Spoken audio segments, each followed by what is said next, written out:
Hey guys, it's Melissa with Awaken Your Inner Awesomeness.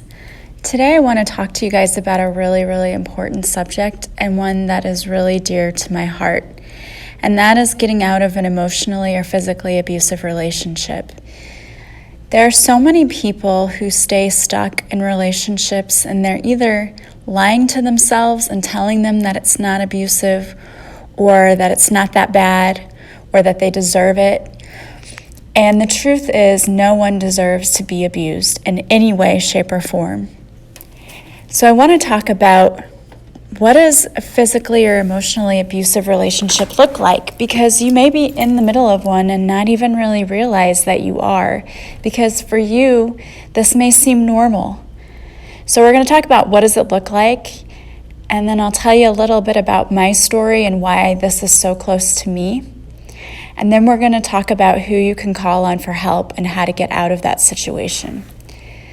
So first of all, an abusive relationship, obviously it could be physical abuse where someone is hitting you. But often when we say an abusive relationship, that's what people think of, and they don't think about or consider emotional abuse. And honestly, emotional abuse is worse than physical abuse because if someone hits you and you bruise, the bruise will heal. And I'm not saying that physical abuse is okay or that it's any less problematic. I'm not saying that at all. But I'm saying that the scars for emotional abuse usually run a lot deeper. And to be honest with you, physical abuse and emotional abuse usually go hand in hand. So if you're experiencing one, you're probably experiencing the other. But sometimes people experience emotional abuse and the physical abuse doesn't really go along with it.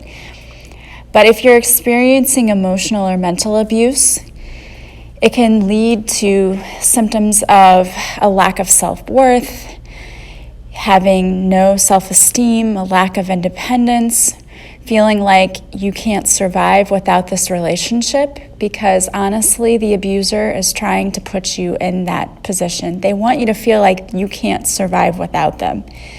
Because what I want to stress to you most of all is that emotional and physical abuse is all about power. And that's exactly what it boils down to. It's all about power and the power that people have over you. The person who is the abuser either was emotionally or physically abused themselves, and so they're used to that, and they think that that's normal, or they are just lacking in their self-worth and self-esteem to the point that they have to make others feel bad in order to feel more powerful or to feel better about themselves.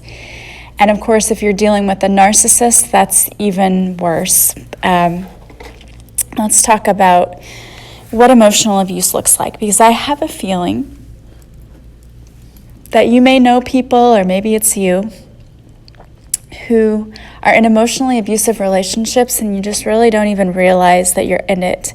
And it becomes really quickly that you get involved in these relationships. From my experience, it became very passionate very quickly, and then it was really hard to get out.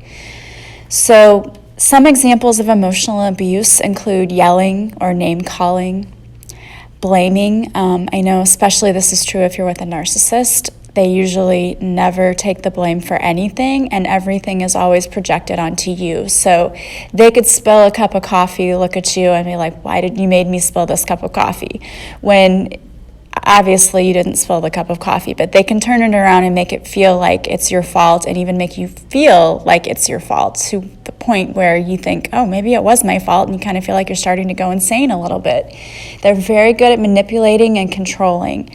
So that's one of the things they'll do is blaming, also shaming you for things, and intimidation. But another thing that a lot of people don't think about is isolation. And someone who is controlling and they don't want you to hang out with your friends or your family, the big clue is when they don't want you hanging out with your family. And part of the reason that that is the case is because your family members don't want to see you in I can't speak today, in an emotionally abusive relationship. And so the more that you are around your family, the more they're going to probably talk to you about how you shouldn't be in this relationship and talk to you about, your spouse or partner, and why are you with them, and they're going to want to talk you out of being with them, and your partner knows that. And so they have to keep you away from those people as much as possible because they don't want you filling your head with, why are you with them? Do you know that they're not treating you right? They know they're not treating you right, and they don't want you to figure that out. So emotional and physical abuse can show up as dominance. Like I said, it's all about power and control. They can humiliate you, either in public in front of their friends, telling stories to their friends so that you feel bad about yourself. I already talked about the isolation because they don't want you to have anyone to turn to for help. They might threaten you or threaten your children.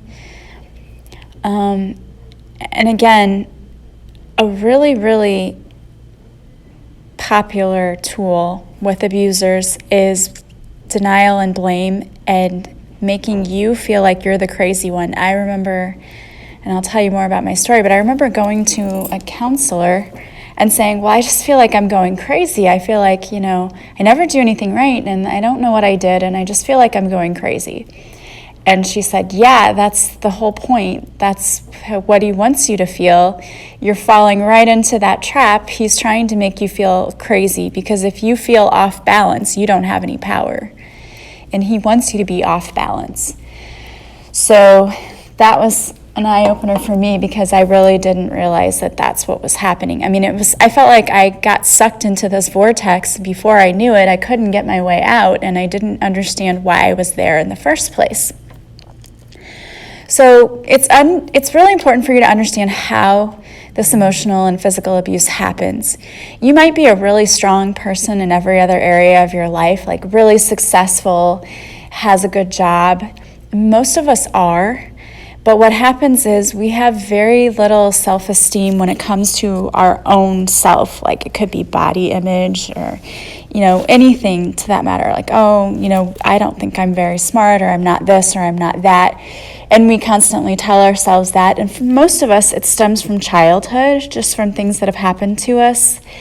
And that was my case, I think, and I didn't really realize that my self-esteem was so bad. Like I didn't think it was pretty bad. But as it turned out, it was, just because I had a habit of being harder on myself than anybody else could be. And I think it was just because I knew that my parents expected a lot from me. And I'm not blaming them, but they just always said, we expect you to get good grades, we expect this, we expect that. And if I didn't live up to that, it's not like they said that I was terrible for that, but I told myself that. I felt like I didn't live up to their expectations, and so it was my fault, and that's kind of what led to my low self-esteem. So having that in me was how he was able to get to me, if that makes any sense. So this relationship for me was right out of college, and it was my ex, and when I first started dating him, when I went out on a first date, there was something that was not right. Like I felt like something was off. And I think I even said something to my family. I'm like, he's a nice guy, but there's just something not quite right. And that, of course, was my intuition and gut telling me to run in the opposite direction, but I did not listen. And my family, they kind of knew him, and they're like, oh, yeah, he's a very nice guy. You should just give it another chance. So I did. And these people sometimes who abuse, they want to get your trust and gain your trust and your adoration. And so at first, it can be very, very attractive because for me, my ex did a lot of wooing and like gifts and just like I was an angel, like that's what I was told, things that you're like, normal people don't really say that about me. Not that it, somebody couldn't, but it were just compliments that just seemed over the top. And it was like he went extra and above to try to impress me. And that lasted, I would call that a grooming period, honestly. That's what I consider it, is a grooming period, because he's trying to gain your trust and make it so that you don't want to be without him. So there was a grooming period for a few months, and then it very quickly went from that to things would start happening, like if I didn't make it to one of his events and I said I was going to, but I changed my mind because I was tired and not feeling very good, I was screamed at and cussed out and told I was a terrible person and other names that I won't really say here. But it just seemed so bizarre. It was like a 180. 1 minute I was just an angel, and then the next minute you're calling me names that I've never been called before in my life or would ever even have imagined ever being called in my life. And so it began to be things like that. And I had signs, and I did try to get out, but this person also, basically stalked me, I guess. I broke up with him, and then he came back around and waited until people were not around to then talk to me, and then used manipulation through crying, tears. That was a big one for me because I'm very empathic, and so I don't like to see people cry. I don't like to hurt people's feelings. So that worked really well with me because I was very sad and not wanting to hurt his feelings, and so that was how he lured me back in. And then just the rest, it doesn't even really matter what else happened in that situation. The main thing is it happened very quickly, it escalated quickly, and it was hard to get out. And it stemmed from the fact that I didn't feel like I was worthy of anything better than that. I mean, yes, I think on the surface I knew that I was, but deep, deep down inside, I must not have felt that I was worthy of that, because why would I put up with that? So some of you may be feeling the same way, or you know people in similar situations, and it can be very scary because it is really difficult to break out of. And if you're in that situation, you're probably feeling isolated, scared, lonely. I got to the point that I just became numb to everything else. It hurt too much to be physically present every day, because if I was, then I would be able to feel the hurt when he called me names or when he blamed something on me or humiliated me or whatever. That hurt too much. So I just got to where I didn't feel anything. I blocked everything out. The problem is you block out the good as well as the bad. So when my friends and family were around, I was blocking out the love from them. And they said, you looked like a zombie. You would just sit there. We could see you were physically there. Mentally, you were somewhere else. And I was. I think it's like when your brain just decides to shut down because it's protecting you.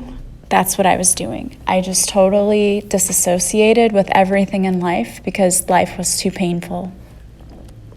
Luckily, I had a lot of family and friends who did not give up on me. But the thing is, you have to be ready to get out yourself. And I finally had come to a point in my life where I just didn't want to be that way anymore. And that wasn't really living. The choice was get out of this and fix this, or just get out, just stop living, which was not an option for me. I didn't want to do that, and that's against my beliefs anyway. And I would hope that nobody ever comes to that point that they would choose that option. But there's so many ways you can get help. You can go to counseling. There's hotlines you can call if you're in a domestic abuse situation. But the main thing that you can do is call on your spiritual team for help. We can call on Archangel Zadkiel.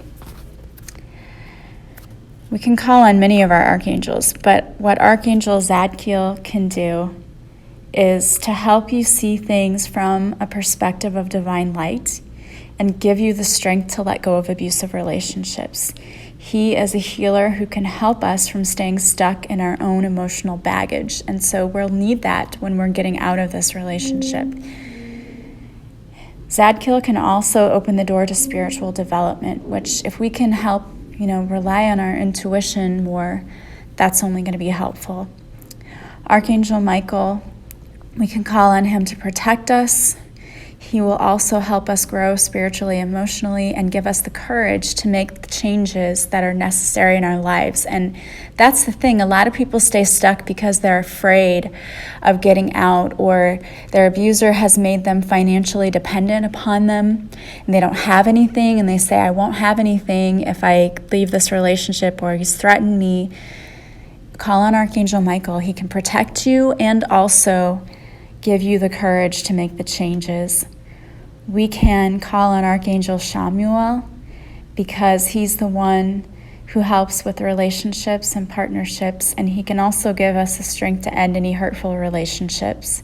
And Archangel Uriel can give us guidance and transform our lives into something more positive and help us and protect us from destructive energies such as negative relationships. And we can ask Archangel Ariel to help bring in people and opportunities that can help us change our situation. She's more than willing to do that.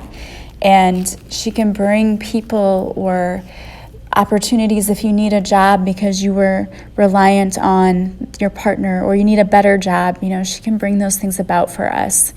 And I would also call on Archangel Jophiel, who helps us to see the beauty in ourselves, because really a big part of this is that we've forgotten that we're one with the divine. We've forgotten our inner beauty and that we deserve happiness. So we can call on all of them.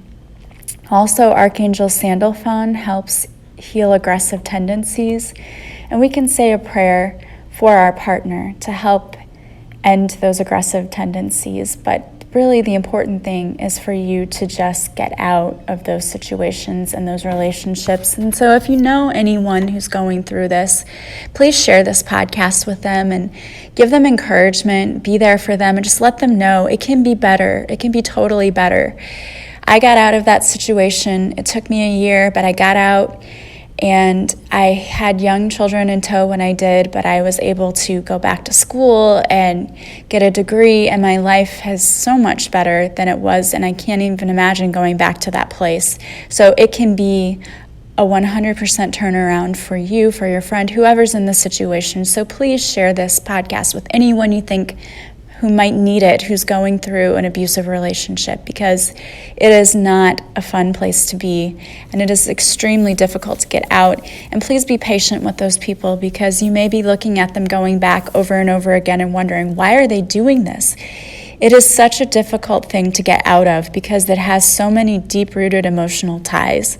And I would also point them to the cord cutting that I have on my podcast too, because much of it is emotional ties we need to let go. It might even be, something tied from our past life, a lesson that we have to learn. You can help them to break free of that. So I'm going to say a little prayer right now that you can join in if you are in an abusive relationship, or you can share this with someone if you know that they're in one. You can say this for them and with them. So if you want to close your eyes right now, if you're driving, you don't have to close your eyes. You can just say it with me. If you need to go back to this and say it again, I would do this as many times as you need to. If it's you who's in an emotionally abusive relationship, say this every day, every morning, every evening. If it's a friend, please share it with them. So this is a prayer to end an abusive relationship. We call on Archangel Zadkiel, Archangel Michael, Archangel Uriel, Archangel Jophiel, Archangel Ariel. We call on all of you. I'm feeling stuck in this cycle of abuse right now, and I don't know where to turn. Please help me to see the divine in myself. Please help me to realize that I am one with the divine, and I am worthy of happiness. Help me to see the beauty in myself. Help me to realize that it is just as important, if not more important, to love myself than it is to love others. Help me to love myself enough to get out of this abusive relationship. Please bring the people and opportunities my way to help me break free. Help me to love myself more and to rid myself of any fear that may be keeping me stuck. I know that God wants the best for me, and I want the best for me too. Thank you for guiding me, protecting me, and bringing me the opportunity to help me break free. Amen. All right, well, I hope that if you know anyone who is in a situation like this, you will share this podcast with them. There are lots of places they can get help. I will put a link in this podcast description for a domestic abuse hotline. There are counselors who can help if you want to find counseling. I offer life coaching. That is also a possibility if anyone should be interested in that. There will be a link to my website in this podcast description. Please know that you're not alone. There are so many people out there who have gone through what you're going through. We love you and support you. We're praying for you. Love yourself enough to know that you deserve better, and I hope you find better. Sending you so much love and light. Thank you for being here with me today. Goodbye.